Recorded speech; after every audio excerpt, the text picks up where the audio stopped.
welcome, and for many of you, welcome back. Thank you for tuning in. This is Baschamania, the podcast where I try to bring the absolute best names in the sport of wrestling to you. Some you know, you see, you follow, the Jordan Burroughs, the David Taylors, the Bo Nichols of the world. But some are coaches, some are guys behind the scenes, some are guys you don't know that well, and I want to help tell their story. Today's episode is no different. Today we have Izzy Martinez coming on the show. If you're ingrained in the wrestling community like I am, you probably know who Izzy is. He's the head coach at Montini Catholic in Illinois. They're a top 10 high school wrestling program. Right now, I believe they're currently ranked 6th in the country. And he's also a superstar coach in the MMA world. He's the wrestling coach for Holly Holm, who knocked out Ronda Rousey, for champion Jon Jones, for Clay Guida. The guy is just everywhere coaching everybody. But like many who have stories of success, they have stories of failure. And today we're going to dive into the Izzy story. So we're going to get started here in a minute. Before we do, guys, if you haven't subscribed yet, this is your first time here, be sure to subscribe to this podcast. I try to bring you a ton of wrestling content. Anybody who's anybody in this sport is a potential guest or has already been on the show. We've already had dozens of Olympic champions, world champions, NCAA champions, you name it. I'm trying to bring you the absolute best names in the sport. So be sure to subscribe to the podcast. Give the podcast a follow on social media. It's at Baschamania. I'm at JBash. If you want to interact, ask questions, whatever it may be. So without further ado, let's roll the intro and get this thing started. It's Baschamania! Let me tell you something, brother. He gave us everything he had in him tonight. What you gonna do when Baschamania runs wild? Oh, it's gonna be a good one. And business just picked up here on the podcast. Oh, yeah. Izzy Martinez, commonly known by the brand Izzy Style. How are you, my man? I'm doing well. How are you? I'm doing good. I'm pumped we were able to make time to do this because your schedule is just wild. You know, it's definitely keeps my day busy. I'll tell you what. There's a lot of good things going on, and yeah. And we'll get into everything that's keeping your schedule busy now, from wrestling coach to MMA coach to father. Like, you've got just a slew of titles. But let's go back a little bit, because I feel like so many people, if you're not a diehard wrestling fan and your name isn't mainstream, you just fly under the radar. You don't know certain people, like, you know, I or other people that are in the sport think of Illinois, they think of you. You think of Jersey, you think of like the Mike Grays of the world. But without being an Olympic champion, there's so many like kids that don't get to hear these names. So I want to kind of get into the Izzy story. Going back early, you had when did you start wrestling? So I started wrestling when I was 9 years old at East Aurora High School, the Tomcat Wrestling Club. A guy named Tony Oliva was my head wrestling coach, and my dad was obviously my head wrestling coach, but Tony Oliva ran the Tomcat Wrestling Club, and that's where I started when I was 9 years old. And when did you start realizing you were good? You know what? I think right away I knew before we even started wrestling I was going to be pretty good. Just by I had an older brother who beat me up every day. I had a lot of friends. It goes. Yeah, I had a lot of friends in the neighborhood that would often try to challenge, you wrestle around with, and after your brother beat you up, who's older than you, when you kind of wrestle around with the neighborhood friends, you kind of realize, you've picked up a couple things just from trying to survive with your brother. Yeah. So, the way I knew I was I knew I was tough. My dad kind of believed in it, and it was right off the start. Here we go. And then, when did you realize you were having to jump levels? Because, it's such an interesting conversation that so many people are having right now around how youth wrestling should be a development scene, right? And there's so many different opinions on when should the elite wrestling start. Like, when did you start really saying, okay, I'm good at this, I want to be the best in the world. I got to continue to be better and better and better. Like, when did you really commit to that like diligence of getting better?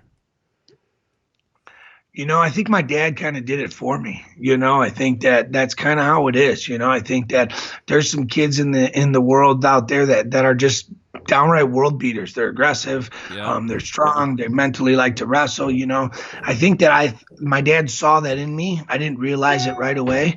And that's kind of how it was. My dad pushed us pretty hard because he believed that I had that elite mentality, that I could get to that next level. So, from an early age, we were doing the right things. We were drilling a couple hours a day, basic fundamentals daily.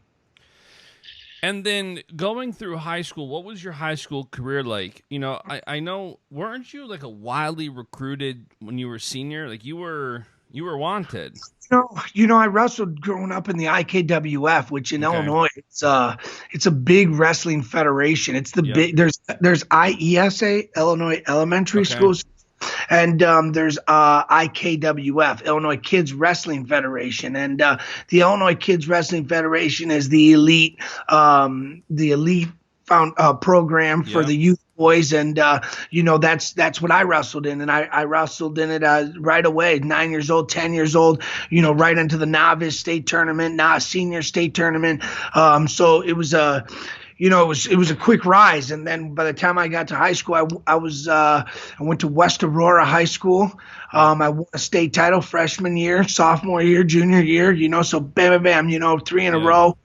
Placed at Fargo as a sophomore. I got third in juniors. So back then the weights were a little different. They weren't every 5 pounds. It was 120, 121, I think 120, 132, 132, 143 or whatever. So, I was fortunate enough to make a couple of the cadet world teams. So cadets were world team trials were in Evanston. So it was like the backyard. Yeah.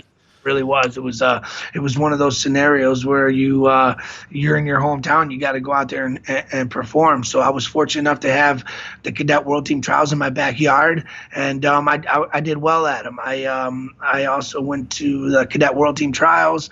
In '99, I pulled a third place at the cadet world team trials.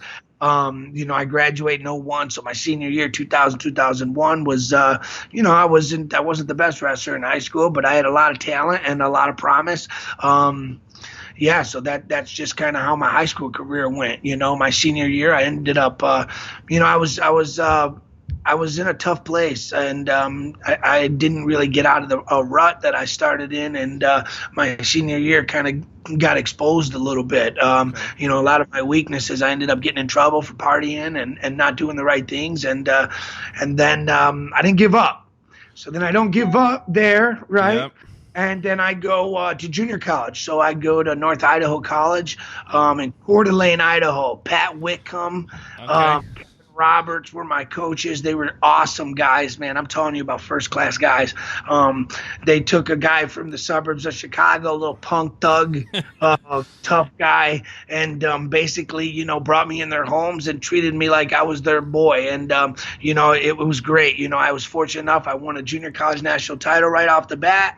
And then, I went back to my ways a little bit and started, figuring out where I'm going to go. And my wrestling was doing well. And so I ended up getting recruited by Jimmy Zaleski. So I got recruited to the University of Iowa by Jimmy Zaleski. And I had one more semester left. Yep. In junior college, but I left early, and I moved to Iowa City early to train with the Hawkeye Wrestling Club and just kind of get there and, get my grades in line and get wrestle. It wasn't that easy for a guy like me who loved the nightlife, and Iowa City was tough. I never ended up finishing that semester, and I ended up leaving Iowa City shortly after that. But it was definitely fun time there. I got to spend a lot of time with Mark Perry and Steve Mako and just a lot of guys on that squad. Tom Neely, just some big time guys in the sport. But that's kind of where my path went through the sport. And we could go back and touch on some of those things. And then after I leave Iowa City, I come back to Chicago. And my father is a youth wrestling coach here in Chicago, and he started Martinez Wrestling. Okay. And my dad did wrestling camps for the last, probably I would say 20 years, 25 years. He started the Martinez wrestling camps. He had Martinez Elite. They were one of the top programs in Illinois for the last 20 years, 15 years. But beside that, I would say back 15 years ago when I came home from Iowa City, my dad he had a top club, and we had some guys there that were looking to do really well. Tony Ramos was on his team. He had Mark Stenberg, Aaron Golston. I mean, there's a long list of guys. And those are just the ones off the top of my head. But so my dad had that club, so I come home, and you come home because you didn't pan out. You don't know what to do, but you wrestled all your life. And your dad's got a club, so it works great. You kind of walk into working out with Tony Ramos, working out with some of these really young kids, 10, 11 years old, and you end up. You're fortunate. You spend some time in a D1 room. You're fortunate. You spent time around big-time coaches, Pat Whitcomb, Kevin Roberts. I was fortunate. I got to see a lot of different teammates that were in North Idaho, so I picked up a lot of wrestling. So as I get home, I'm fresh out of college, technically. I'm showing some high-level stuff to guys like Tony Ramos and these guys. And that's kind of how Izzy Style started. I go from being an assistant coach at Montini, starting Izzy Style Wrestling, till we're here now. So many questions on all that, because your story, there's so many elements to it that remind me of like Seth Gross's story. Goes to Iowa, doesn't pan out. He wasn't there that long. Goes home, and then he had so much success with more to come, I'm sure, but there was that different path. So you go to Iowa City, it doesn't work out, you go back home. What's your mindset like? Did you view that as a failure, a bump in the road? Like, what did you view that as internally? All right, so you're a young boy, right? So you this isn't the first time, right? So what I mean by that is I'm a young boy, and as far as a high school guy, and I basically get kicked out my senior year. You go from being a 3-time champ, returning getting ready to be a 4-timer. I had 118 matches in a row I won. I was getting ready to break all the records, literally, most consecutive wins at that point. I mean, just a bunch of records that I was ready to set, and it didn't.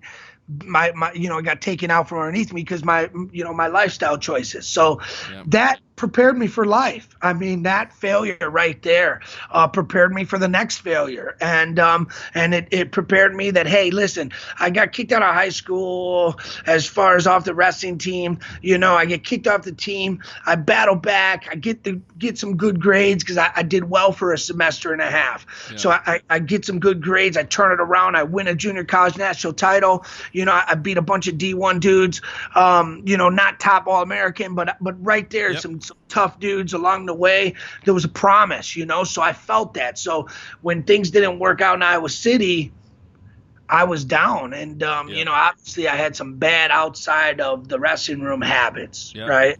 But you don't give up because you hit rock bottom before, and that, hey, if you get your shit together, you can piece it back together. So that's what I did. That's what I started. The first day I got home is the first day I started the next path to, hey, get up, dust yourself off, and let's go. Let's make something out of yourself. And what was that path like? Because I can relate. Like, when I was in high school, I never really partied and did much, but I was a troublemaker. When I was 18, I ended up moving out, getting my own apartment. Within a year, I racked up credit card debt. I ended up living with my girlfriend because I left my apartment. We broke up. I was living out of my car. And it's like, man. Those were fun days. Right, the fun days. and it's like that. I'm so grateful for that now because it taught me so much. And it's something that I've got friends that are very successful or that have very successful parents, and they wish they had that. Because once you have that feeling of hitting rock bottom, it teaches you stuff nothing else can. I'm curious when you felt like, okay, I'm at rock bottom, what was it like to get off? What was it like to get up? Was it something that it took you a while to get back on your feet? Was it like, woe is me kind of mentality? Like, what was it like to, it's so easy, like once you go through a failure, you hit rock bottom, then you become successful. It seems like our memories fade for how long we were down. Like, what was it like when you were down?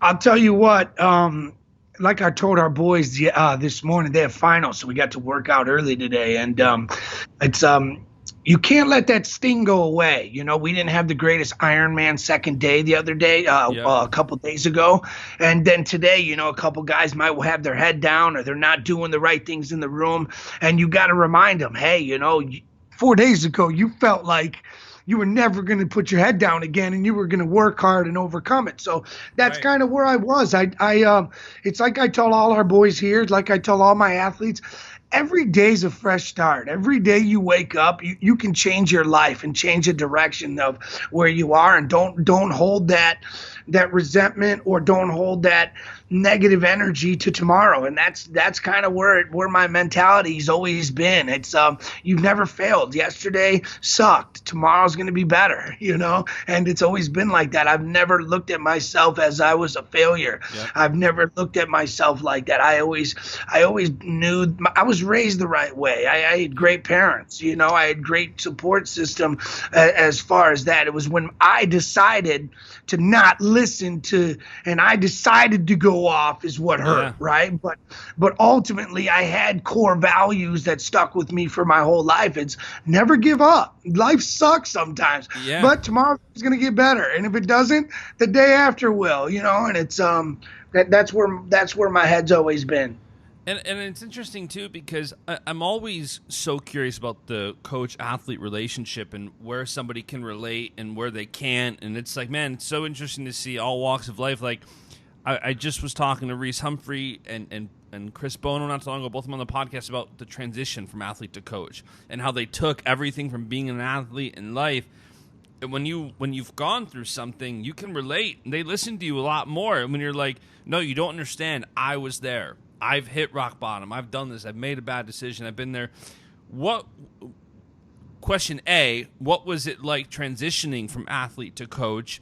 And kind of question B, how did that help you in that transition? Having all of your experience, both good and bad, how did that help that transition? All right, so like Bono, I guess, like Humphreys, like all these dudes, my scenario was different. Yep. They competed hard, right? Into their late 20s. They you know, those guys are legends, right? I took that opportunity for myself. So I didn't have this phase of, man, I'm not getting, you know, hey, maybe I did my best. I had an amazing career, right?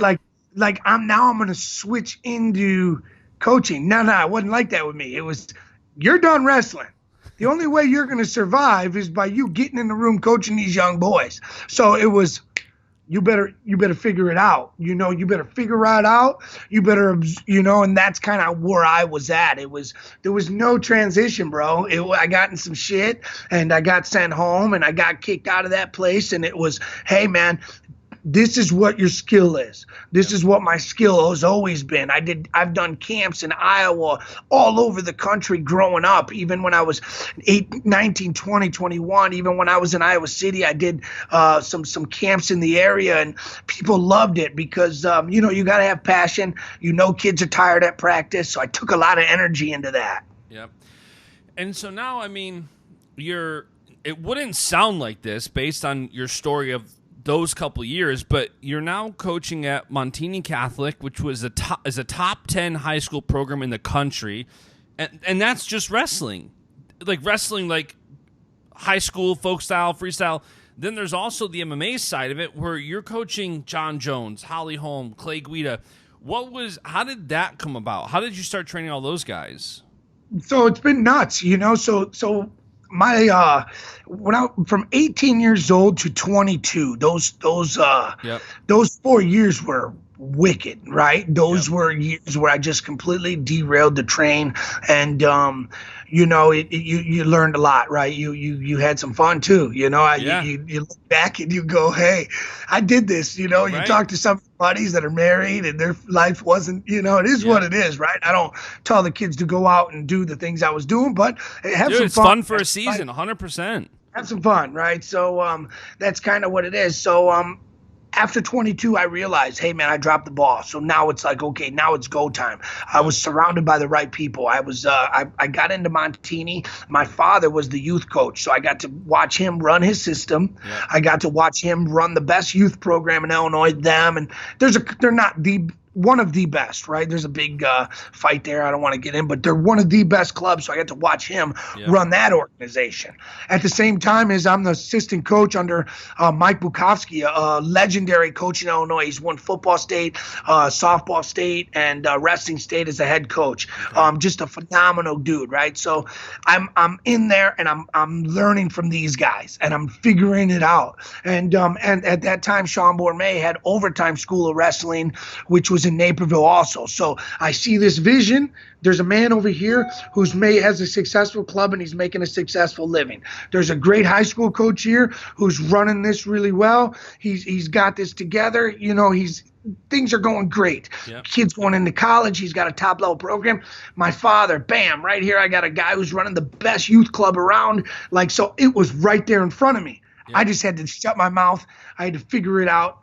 Or shut my mouth half the time and figure it out and go through the system, right? So I had the best mentors in front of me. So it started right then and there. I saw how things were going, and I chased every guy that was doing it better than I was. I chased their vision. I learned about them. I got obsessed with it, and I built a curriculum for the wrestling schools. So I built a youth curriculum on what do I think youth kids need, what their biggest flaws are. So that's how I based my program. Kids would come in. I would get a checklist of stuff that they can or can't do. Jot that down, and we'd work on all their errors and implement a new skill set into their wrestling. So that's how Izzy Style started. And I'm an assistant coach there. Life's good. Izzy Style's rolling. Right. And then Clay Guida's my best buddy. And me and Clay Guida, I was in Harper College taking some classes, and Clay Guida's there, a bunch of guys. And we grew up together, but that's kind of where me and Clay linked up. And these guys they're wrestling, they're fighting, they're doing all that. And then Clay, was like, yo, man, this wrestling stuff, you got a pretty good niche at teaching it. Can you show me and stuff? So I became great friends with Clay, and he fights Diego Sanchez. Diego Sanchez beats him up, and Greg Jackson invites us to Albuquerque, New Mexico. 2009, Clay Guida buys an RV.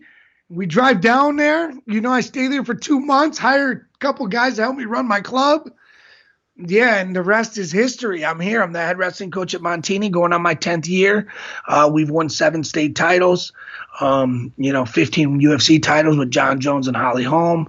How did you get hooked up? No, you got hooked up with Jon and Holly through New Mexico, correct? Yeah, so when Clay Guida lost to Diego Sanchez, we were in the lobby of the Palms. And as we're sitting there, Coach Greg Jackson comes up to us and goes, he's like, hey, if you guys ever want to come down to our gym, you're more than welcome.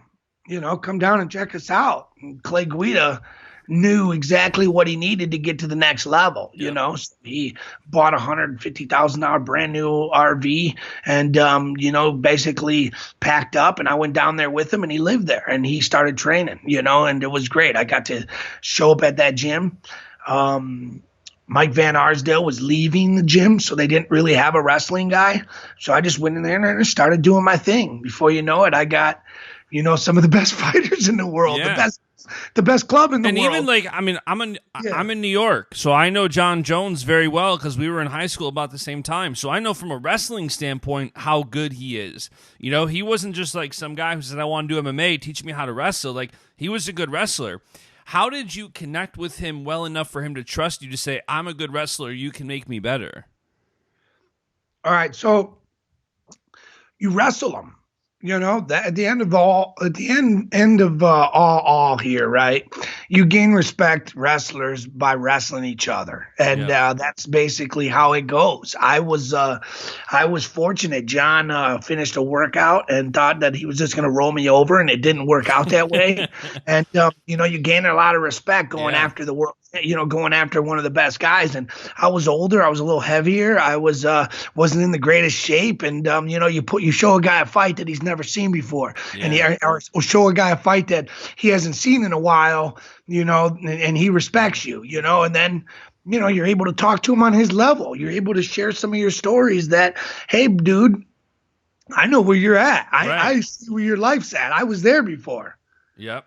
And it's interesting too, because, anybody who follows MMA or wrestling at all knows of Jones's ups and downs. And I'm assuming that given what you've gone through, there was that level of like, listen, I can relate. You did this. It's all good. Like, was there that confidence you had in trying to help somebody get to the point of that, how to word it? Like, did you have that feeling instantly with Jones and these other guys that, hey, I can help you because I've been there? Like, was there that element of relate that helped you take it to the next level? What, man, I feel that way about these kids. I see that little 14-year-old Mexican kid who's looks like he's chasing the girls already, or look like he's believing his own hype. Yep. I pull them out. I sit down with these kids, random kids at these events, and tell them my story and tell them to humble themselves a little bit out of respect, because you see it and you look a young man in the eyes and go, come on, man, you ain't fooling me. Right. I know what's going on. And they go, holy cow, you might be right. And, when you know what someone else is doing without them telling you, that blows these young kids' minds. And I did a lot of things I wasn't supposed to be doing. And when I see guys doing that, I have the upper edge of acknowledging that and then sharing that. And then they trust you. Yeah. And I imagine, too, like, from a standpoint of getting to the next level, what is your plan to continue? Like, when you were a youth wrestler in high school, like, you knew you had to continue leveling up. Have you done the same thing from a coaching standpoint? Have you tried to level up from a coaching standpoint and saying, I want to be better, whether it's making sure Montini gets better, whether we have better kids, whatever the case is? Like, have you noticed yourself trying to level up from that standpoint? Yeah, one of the things I've realized is you can beat the drum, right? You can chase I got to find every bit of technique. I got to find as a coach. And then you can find different ways to engulf yourself and distract yourself. It was what I'm trying to say. Yep.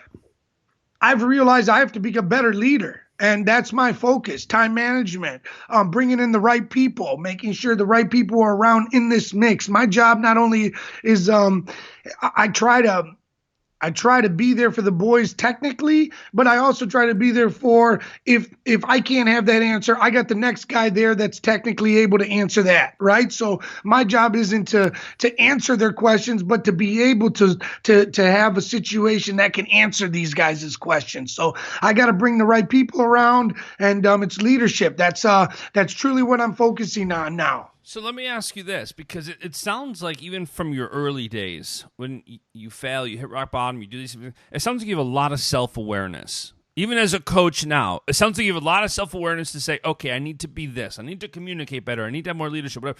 Where did you learn that self-awareness, and how do you continue to – I feel like so many people hear about mindset and how important it is and being self-aware, but they don't know what actually to do from a next step. Okay, you want me to be self-aware. How do I do that? Like, how did you become more self-aware, and how do you help your athletes become more self-aware? You know what? I tend to think of, you got to have the right people around you, and they'll remind you, right? So if you got the right people around you, they're going to motivate you. And any motivated man's hard man to beat, right? Yeah.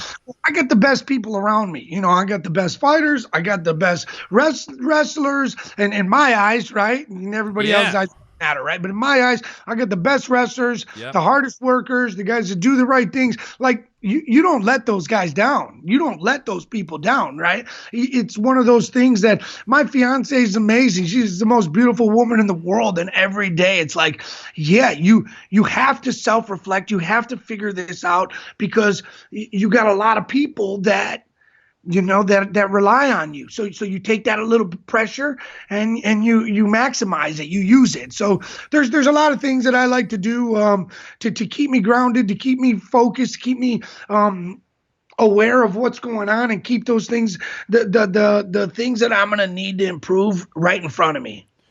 Yeah, man, I do the same thing. I had a close friend of mine go through some stuff, and they're like, they kind of keep falling into the same thing, and it's like, I don't understand kind of why this is happening on some degree. I'm like, listen, there's a reason I'm at church. There's a reason I read my Bible. There's a reason I surround myself with people that are more successful than I am, right? Like, otherwise, I'd be in the same spot, if not worse than you. Like, is it when you're surrounding yourself with people that are great, you've had good parents, you've had good mentors, do you continue to look for more people too that you can surround yourself with? Or is it sometimes just doubling down on, okay, I have good parents, I have good mentors? Like, do you continue to find more of that? I'll tell you what, the friends that I have around me right now, the people that are in my life daily are unbelievable, men and women. That I think the new people, you don't go looking. You just don't go looking. I don't think you go looking for a missing piece. Right. Totally. I think people fall into your lap for a reason. I believe that people come into your life for a reason, and it's my job to learn from them, to get rid of them, to keep them around.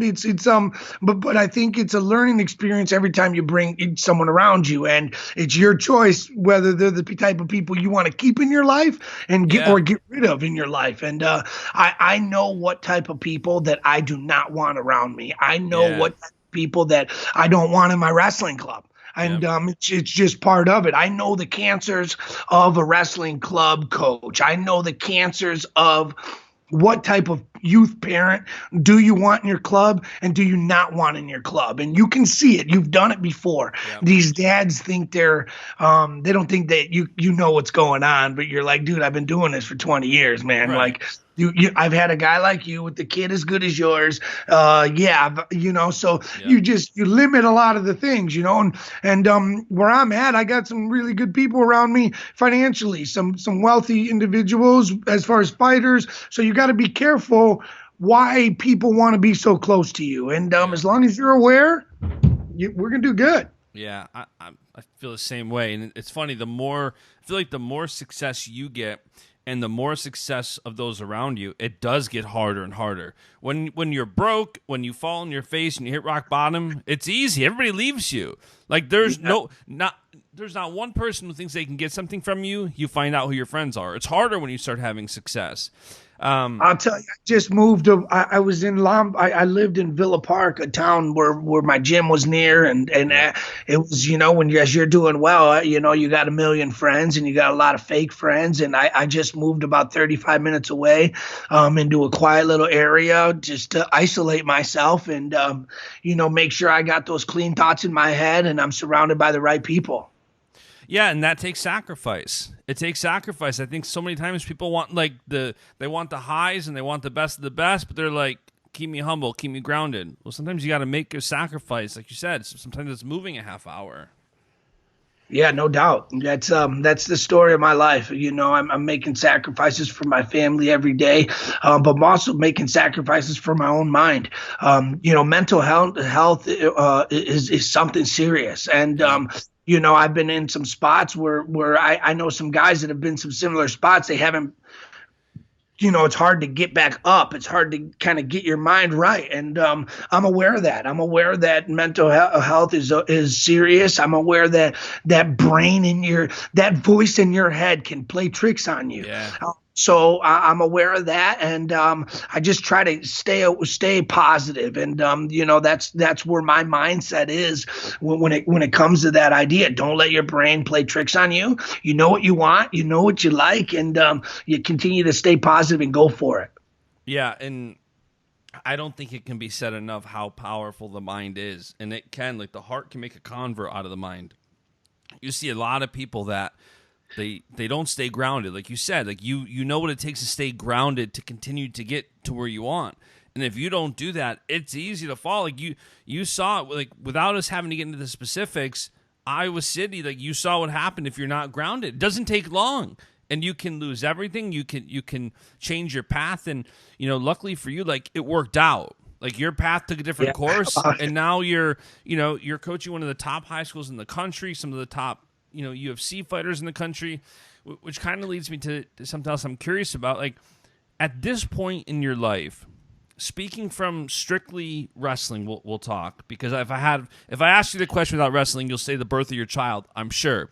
But from a wrestling standpoint, everything you're doing, what do you think you're the most proudest of out of all the accolades that you've from athletes you've had win at every level, from different championships you've won as a team? Like, what do you think is the proudest accolade you have right now, or what like means the most to you? Well, beside my family, right? Because that's illegal. Correct. Right? That's what I just said. That's off the table. To be honest with you, it's nothing about any of the titles or any of the wins. It's, I'm really proud that I have positive relationships with boys that I've coached for the last 10 or 15 years. Yep. They're still in my life. All the alumni are coming, but not all, but most in the area come back and support us and donate to the program. And, that's what I'm proud of. I'm proud of the ability to inspire some of these young men. I can't tell you how many times I get these letters or messages and just certain things, that thank you notes from all these different athletes that I've been able to motivate along the way. And I think that if I could toot my own horn, I'd say it would be that I'm still connected with the guys that I've coached. That it's not, hey, you're gonna wrestle here for a couple of years, I don't need you anymore. You don't need me. You see you later. I have great relationships with a lot of my athletes, and I value every one of them. And it's funny because so many coaches, Reese Humphrey just said it to me. It's like, listen, I got to be honest, like being in the corner, watching my guy get their hand raised, like I'm at the point where I rather win an Olympic championship as a coach with my guy getting raised. And you can see the authenticity. Same with Bono. Like you see how much he cares about these kids, like giving somebody Pete Christensen, 197. They pulled his red shirt at Wisconsin. Yeah. So Pizza Montini, Izzy Style boys. So we're pumped for him. Bono, let's go. Yeah, man. And you can see, like, that's got to be a good feeling. Like Eric Siebert and I talk about it all the time. Like all these kids at Sandberg that he coached up. And now, like, they message us on Scrap Life, yo, dude, how do I get a hold of Coach Siebert? Yo, like you can see Eric seeing a kid at NCAAs or the Open, like, and you can see that relationship. When I'm close to a lot of you coaches, you see how authentic that is. But it's ignorant to most, because they're like, oh, dude, you were in a cage with Jon Jones when he wins the championship. Like, that's your high. You know what I mean? They don't, because the perception of success is so different than it actually is.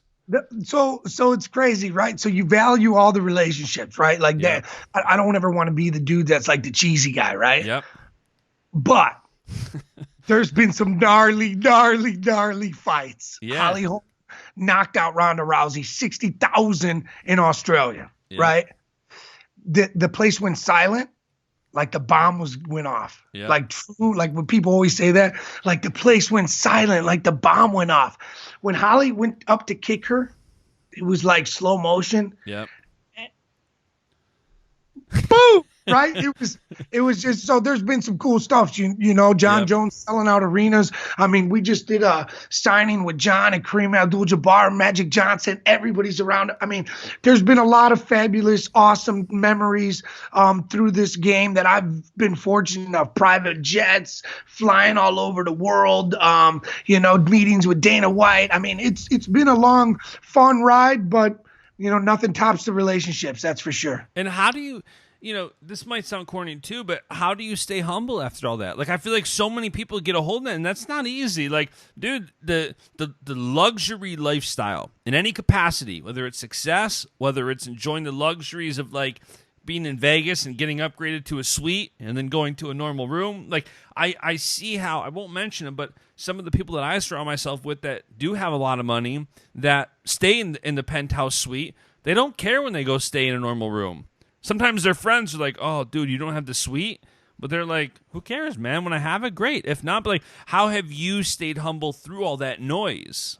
I've been fortunate enough. I've failed and survived and failed and survived, right? So in order for me to stay on track, I got to be smart with my finances and I got to do the right things. And that's it. It's a vacation. It really is. It's you think about certain things as a vacation and not a lifestyle. And that's where my mindset is. Hey, this is a vacation, right? This fun weekend or fun idea. But hey, Monday you're back on the grind. And being around young boys, being around my IKWF, my youth boys, my 15 and unders.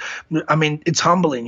I know every one of their names. I have a great relationship with a lot of my athletes, most of my athletes that a real relationship, so that humbles you. These 12, 13, 14-year-old boys are watching your Instagram. They're watching your Snapchat.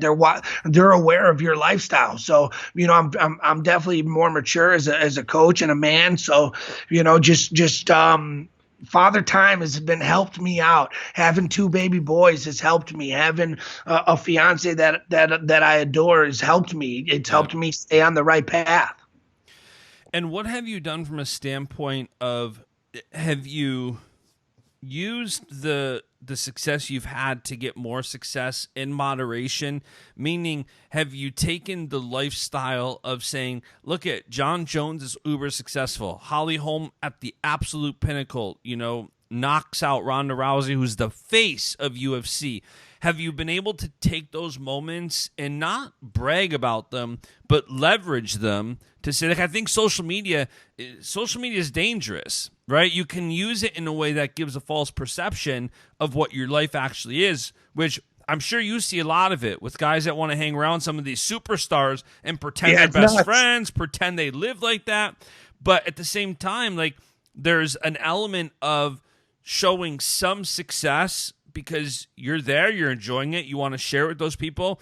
And also, I would think it helps instills confidence in others, saying, this guy's hanging out with Montini constantly, he's their coach. This guy's hanging out with Jon Jones, with Holly Holm, with Clay Guida. Guida is a savage. He's been around for so long. That creates awareness. Have you been able to use social media like that?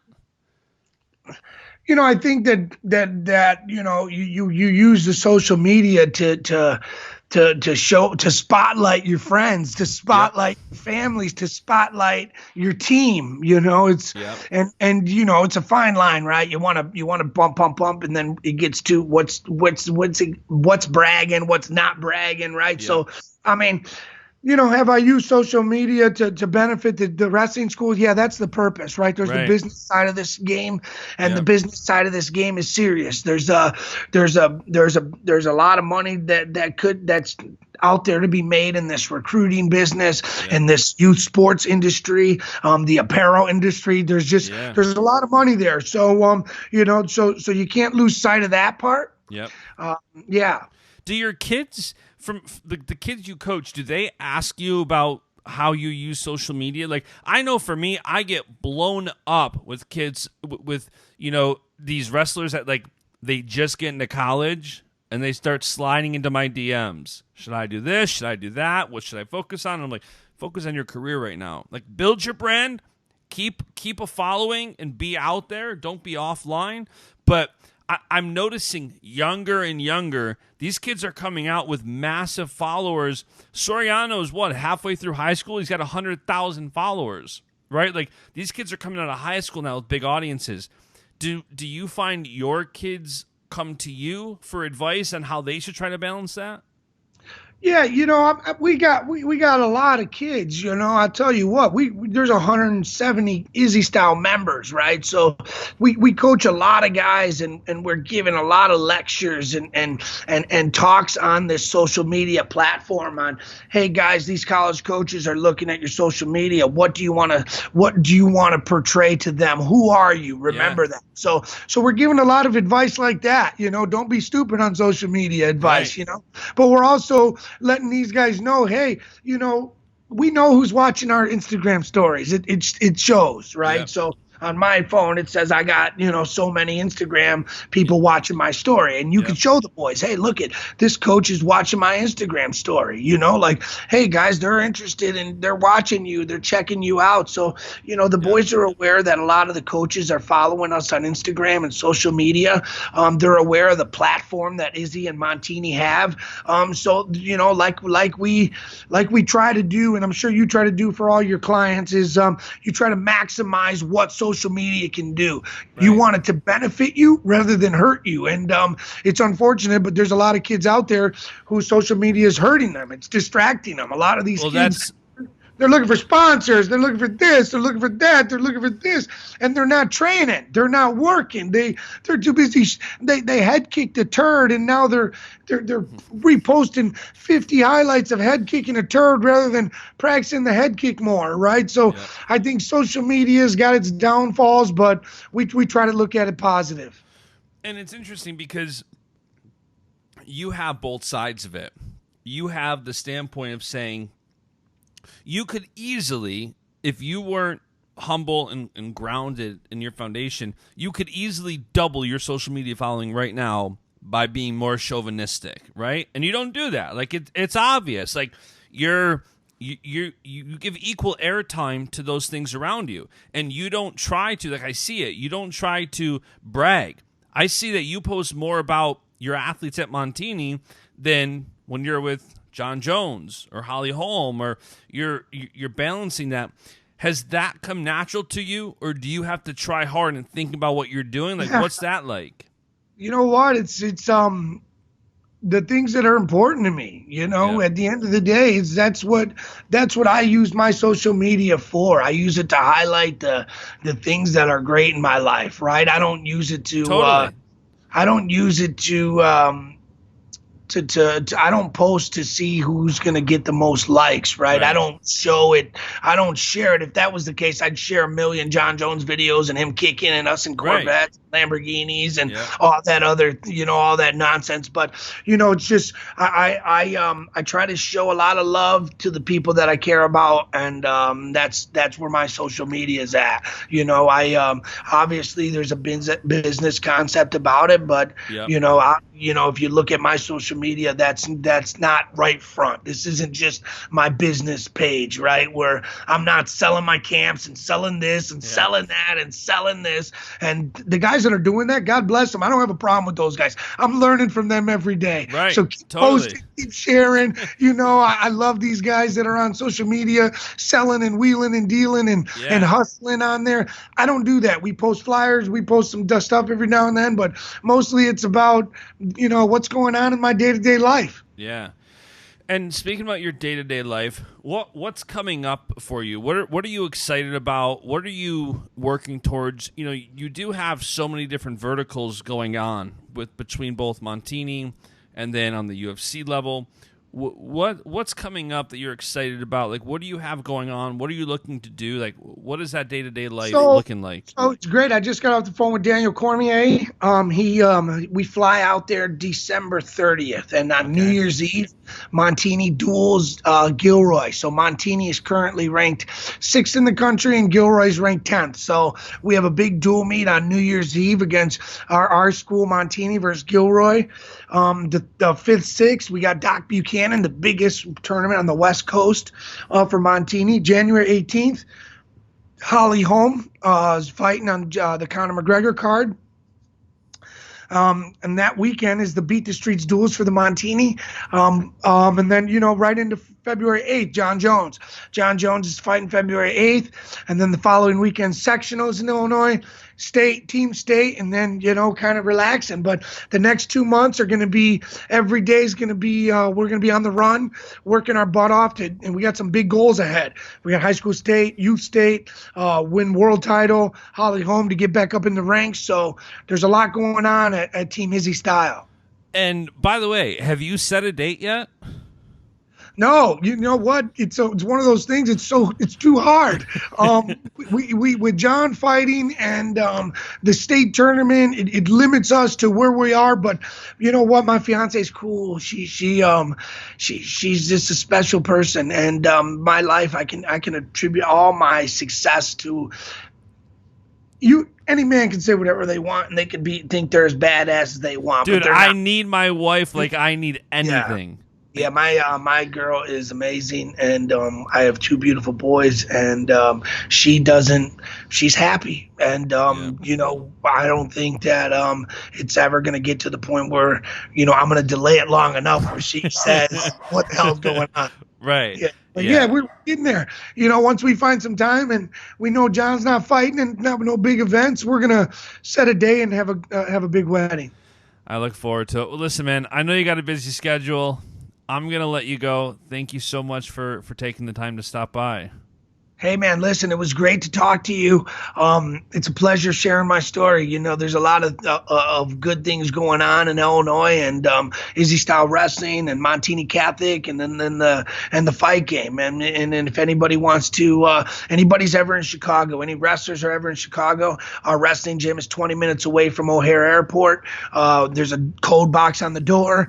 You let us know. Anybody's welcome. It's 8,000 square feet of rest. It's amazing. So, come on. Bring it on. And I'm going to link up Izzy's Instagram, his Twitter. I'm going to link up everything below. So if you guys want to go follow him, and you should, you need to follow this journey. It's fun. It's entertaining. It's valuable. He's someone that you need to keep your eye on. And we're just getting started. Right. It's still early. You don't know what's coming next. Yeah. Good to talk to you, bud. All right, sweet man. We'll talk soon. And that is all that we have for today, guys. I hope you enjoyed this episode, whether it was your first episode or this was your 24th episode, because you've listened to all 24 episodes so far.